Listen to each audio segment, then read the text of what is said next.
família é uma igreja que me marcou muito, porque eu já venho na Igreja de Israel desde aquela que estava ali no centro da cidade, na Rua das Lojas, onde nós devíamos subir uma escadinha, e ali a gente encontrava o irmão Narciso, né? Eusébio, família, e ali a gente fazia um convívio que nós estamos fazendo hoje em adorar a Deus, não é verdade? Quero mandar um abraço especial e agradecer a Igreja de Israel de fazer a filmagem, seja da Escola Sabatina, seja do culto, que muitos irmãos que não podem vir na igreja, e muitas pessoas interessadas assistem pela internet, pelo YouTube também. Isso é um trabalho que muitas vezes a pessoa não dá valor, dá um trabalho tremendo, os irmãos que fazem isso, e as almas que são atingidas só Deus sabe, né? E graças a Deus por isso. Meus irmãos, hoje eu tenho uma mensagem vindo do Espírito Santo, que o versículo é pequeno, mas muitas vezes a gente não analisa profundamente, e muitas vezes o inimigo nos engana através dessa situação que é tão claro que Deus está falando. Eu gostaria que vocês abrissem em Mateus capítulo 24, o sermão profético, Mateus 24, verso 36. Então, Mateus 24, no verso 36, fala assim: quanto ao dia e a hora, ninguém sabe, nem os anjos dos céus, nem o Filho, senão somente quem? O Pai. De que Jesus está falando aqui? Da sua vinda, da sua volta, né, não é? Para nos buscar, não é verdade? Agora, repara bem uma coisa que é complicado. Esperar já é complicado, não é?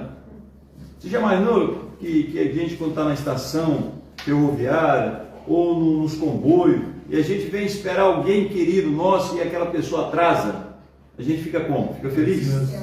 Fica ansiosa. É a palavra certa, é isso. E o mundo é ansioso, porque o mundo quer para ontem, não quer para hoje. Então, se a gente está no supermercado, nós estamos numa fila, nós estamos querendo o quê? Pagar logo para ir embora, não é? Para fazer o nosso almoço, nosso jantar, né? Se nós estamos no banco, se temos que pagar ou receber, acontece a mesma coisa. Então, esperar é uma coisa complicada para o ser humano no século XXI, não é verdade? E aqui Deus fala uma coisa muito interessante, né, irmão Fidelis? Porque ele não fala nem a hora e nem um dia. É complicado ou não é? É. Porque você fica assim, pô, você pelo menos falasse o dia, dá para me preparar melhor, né, não é? Se um irmão vem me visitar e ele me fala, olha, tal dia eu vou lá na sua casa, dá para me preparar a casa, dá para me preparar um bom alimento, o lanche, o almoço, o jantar, não é verdade? Agora se ele fala, eu vou na sua casa e não fala nem um dia, a hora, complica ou não complica? Mas muitas vezes a gente olha esse versículo nesse prisma, mas não olhamos no principal. Ele fala, né? Quando o dia, a hora, ninguém sabe, nem os anjos dos céus, nem o Filho, não somente o Pai, mas ele dá uma certeza. Sabe qual é a certeza? Que é fundamental, ele vai voltar. Já pensou nisso, irmão Fidelis? Não é a hora, não é o dia que é o mais importante, não. É a promessa que ele está fazendo aqui. Ele vai voltar. É uma certeza fabulosa que a gente tem que ter. Então Deus é fiel. E nós temos que compreender isso. Se ele prometeu que ele ia vir no mundo, ia nascer no mundo como bebê, ele veio ou não veio?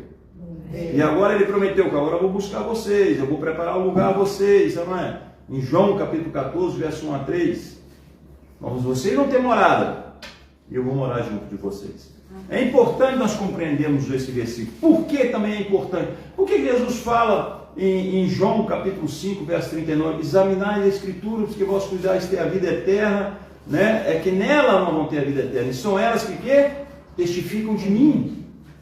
Então lá em Isaías 34:16 fala, buscai no livro do Senhor e lede, nenhuma dessas coisas falhará, nenhuma dessas coisas faltará, porque a minha própria boca o quê? Ordenou. Por que, irmãos, Deus nos fala para examinar tanto? Para conhecer Jesus, mas também para não ser enganados.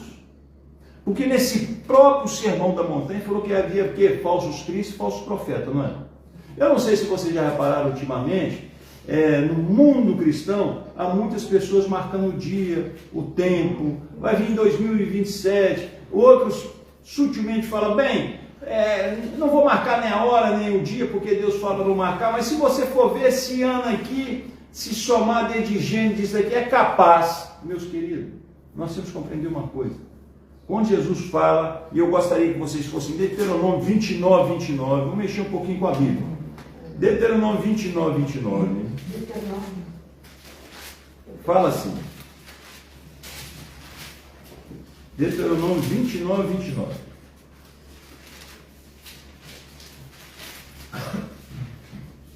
As coisas encobertas pertencem a quem? Ao Senhor. O nosso Deus, mas as reveladas pertencem a nós, aos nossos filhos, para sempre, para que sigamos todas as palavras dessa lei.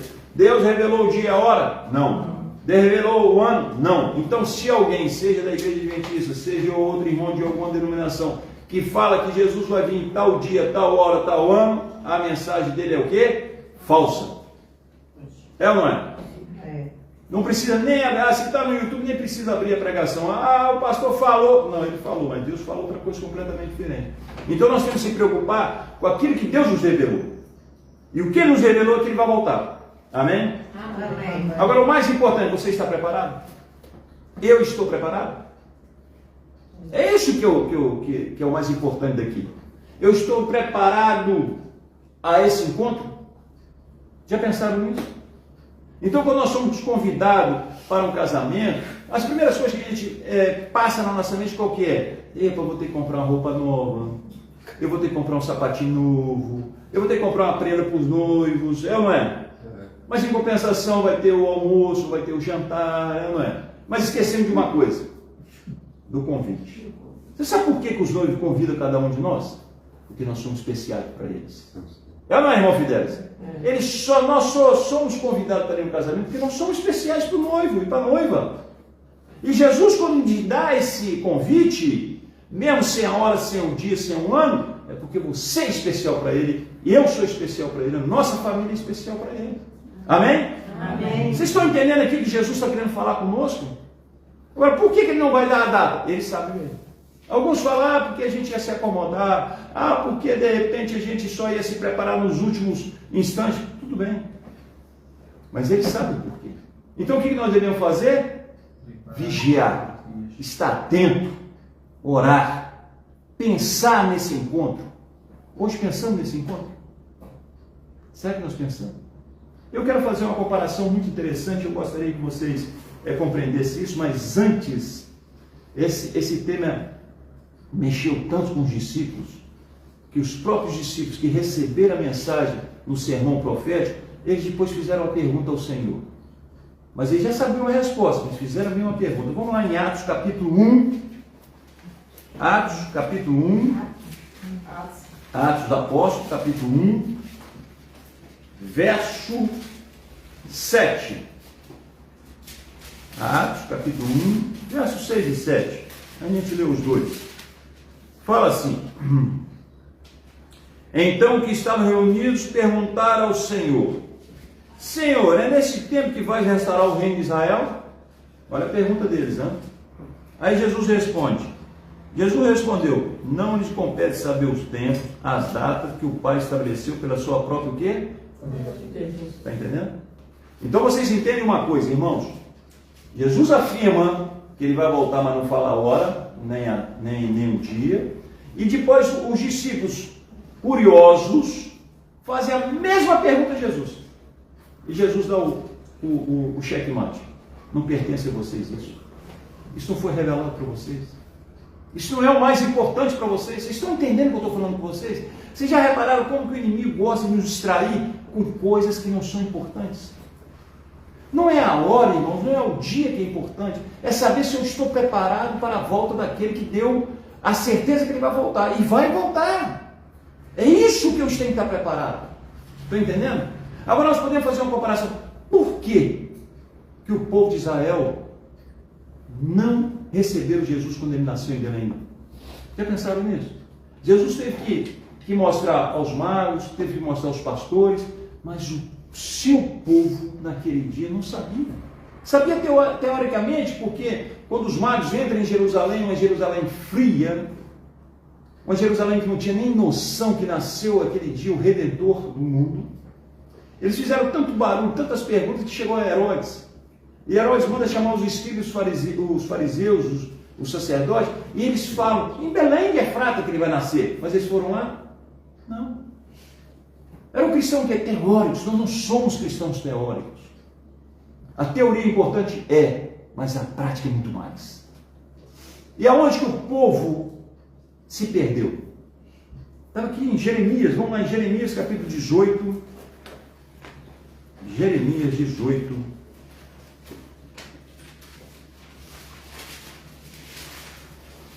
Jeremias 18, verso 15. Fala assim: contudo, o meu povo esqueceu de quem? De mim. De mim. Queimar incenso aos ídolos inúteis, que os fazem tropeçar em seus caminhos nas antigas veredas, para que andem desvios em estradas não quê? Aterradas. O povo esqueceu de Deus, irmãos, por causa dos ídolos, por causa dos maus caminhos, por causa das más atrações, e o povo esqueceu de Deus. Agora eu faço uma pergunta a vocês no século 21. Nós temos condições de esquecer de Deus ou não temos? Não podemos. Não podemos, mas temos ou não temos? Temos. Vocês já repararam, irmãos? Eles tinham ídolos de pau, de pedra, de ouro. E quais são os nossos ídolos hoje? Já pensaram nisso? Será que é minha roupa? Será que são meus planos? Será que é a internet? Será o quê, irmãos? Onde você olha para a esquerda, para a direita, o mundo quer te quê? Sugar. É ou não é verdade? Já pensaram nisso? E aquele povo que foi escolhido por Deus, aquele povo que Deus mandou o profeta Isaías, Jeremias, Ezequiel, Daniel, eles foram esquecendo pouco a pouco da palavra de Deus. O mundo é tão engraçado que eu não sei se vocês perceberam o que aconteceu essa semana.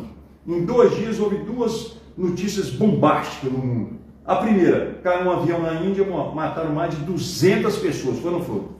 Nesse avião, sabe quantas pessoas se salvaram? Uma. Mexeu com a gente ou não mexeu? Você vê quantas famílias perderam seus entes queridos, não é? Mexeu. Aí no outro dia de manhã você abre o jornal, sabe o que aconteceu? Israel atacou o Irão. Então já está nascendo uma nova guerra. Um novo sinal da volta de Cristo, não é? Mas mexe com a gente ou não mexe? Mexe. 2 notícias que mexeu com a mídia, 2 notícias que venderam jornais, abriram o panorama político e de guerra também, e que faz com que a gente possa fazer o quê? Se distrair.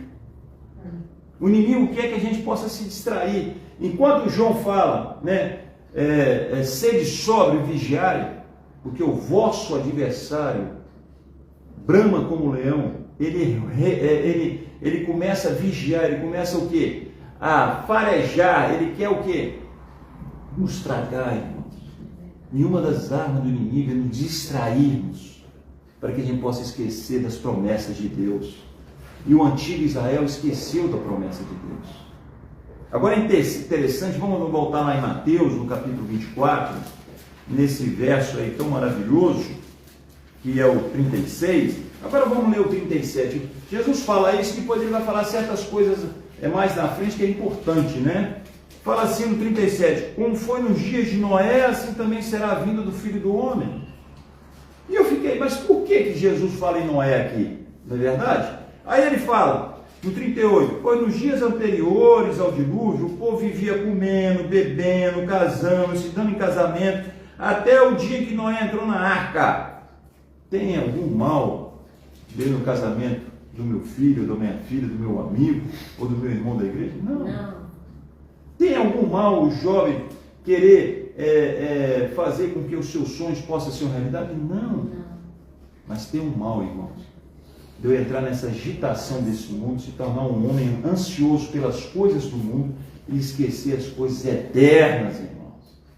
E esse povo, vamos lá, aí antes a gente fala 39, e eles, quando Noé entrou, eles nada perceberam. Eles não perceberam que Noé entraram, a família de Noé entraram na arca. Eles não perceberam que os animais foram chamados por Deus e 2 a 2 foram entrando em dupla. Eles foram entrando e eles olhando aquilo ali, mas eles não se aperceberam até que a porta o quê? Fechou. E até aí para eles, olha, o que tem? Fechou, mas não foi Noé que fechou, foi um anjo, foi ou não foi? Mas quando começou a cair a chuva, o que aconteceu com eles? Eles quiseram entrar na arca. É interessante que quando a arca estava aberta, e 120 anos Noé chamou, ninguém quis, né, irmão? Mas quando estava fechado, quiseram entrar. Como é que ia entrar? Por quê? Não havia água. Por quê? Porque eles não se aperceberam, porque estavam distraídos. Como é que está andando o cristão hoje, irmãos? Fidelis, como é que você está andando? Nós estamos achando que a volta de Cristo ainda vai demorar muitos e muitos anos? Será que se a gente ler o Mateus capítulo 24 e ver todos os sinais, será que já não está quase completo? Um dos sinais que a gente repara, e o amor de muitos vão o quê? Vão se esfriar. Por quê? Porque o pecado está dominando o mundo, irmãos, infelizmente. Vocês estão entendendo o que eu estou falando com vocês? Nós temos que despertar. Desperta tu que dormes, levando dentro dos mortos, e Cristo esclarecerá. Vai lá em Efésios que ele fala isso, Paulo. Então nós temos que despertar para a realidade que nós estamos vivendo, mas nós temos que despertar para uma coisa, né? Qual é a minha opção? O que eu desejo realmente? Estão entendendo, irmãos? O que eu desejo? É Cristo Jesus? Ou eu quero Cristo e o mundo? Não há meio termo, irmãos. Isso eu acho maravilhoso em Cristo Jesus. Não há o cristão que vai ficar em cima do mundo. Você vai ter que se decidir. Entendeu? Ou é com ele, ou então espalha. Estão entendendo a situação? Mas para entender isso daqui, vamos lá em Gênesis no capítulo 6. E vocês vão ver uma coisa muito interessante. Como é que o mundo está andando e como é que o mundo andou.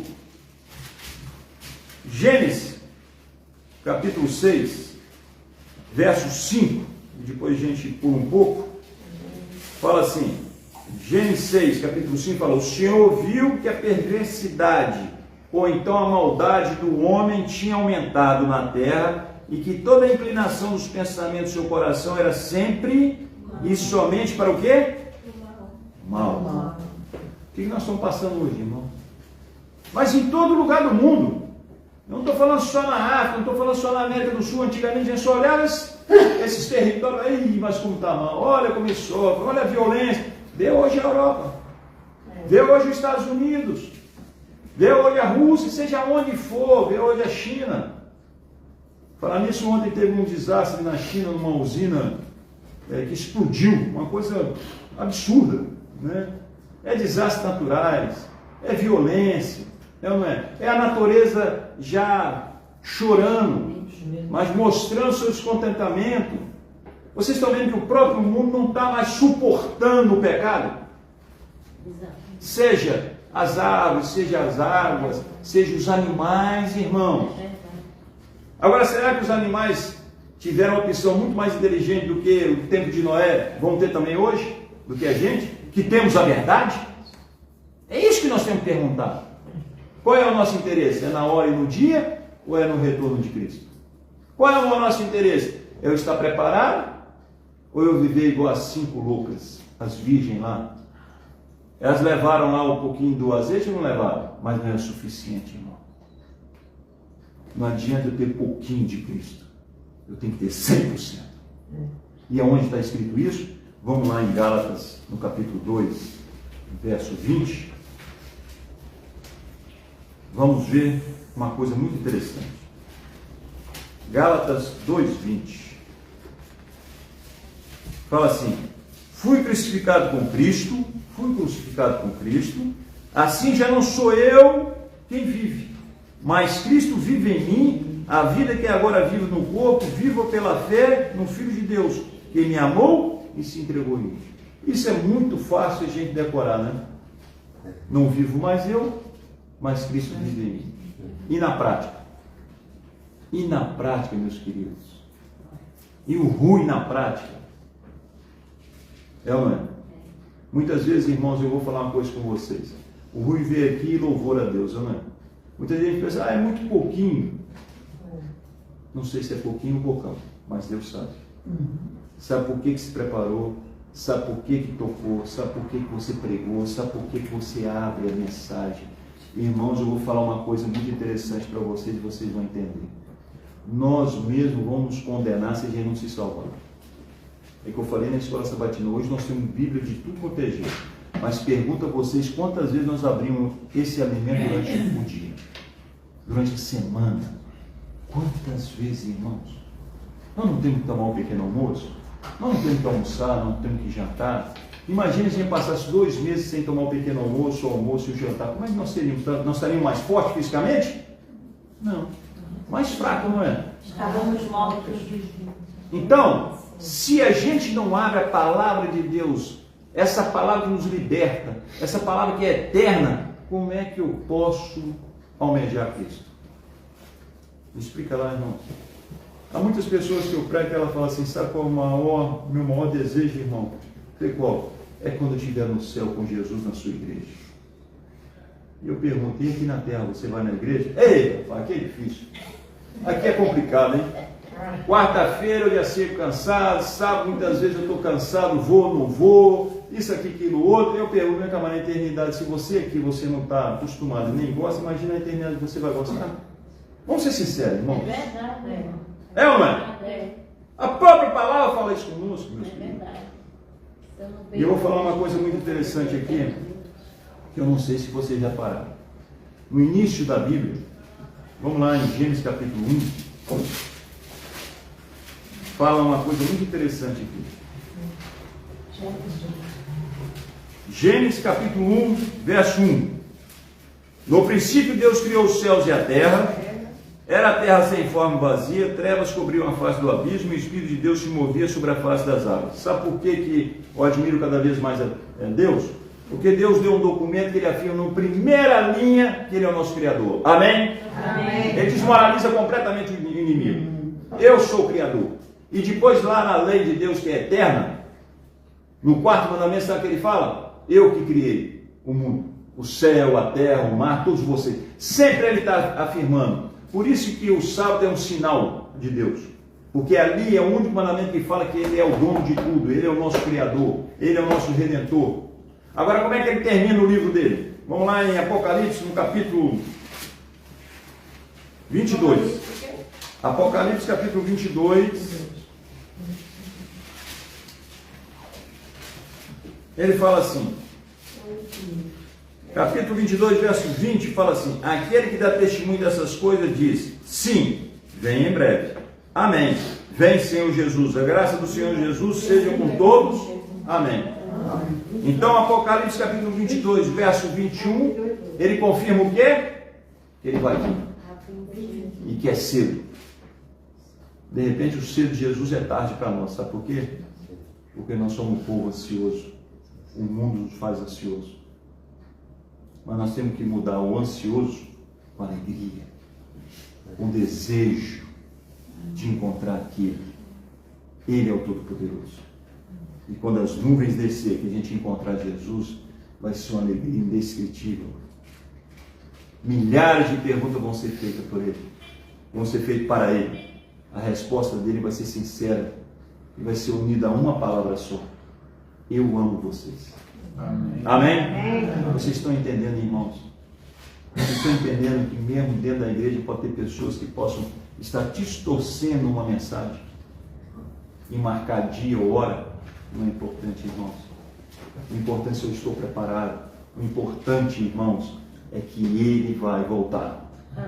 E não vai nos deixar nesse lodo, não vai deixar nessa perdição, pelo contrário.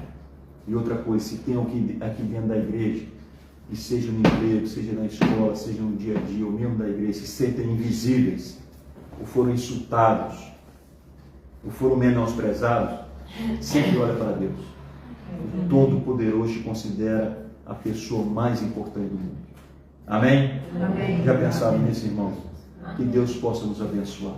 Amém. E quando esse dia chegar, possamos estar preparados e falar: Senhor, é isso que eu queria, porque o Senhor é o maior e o melhor. Amém.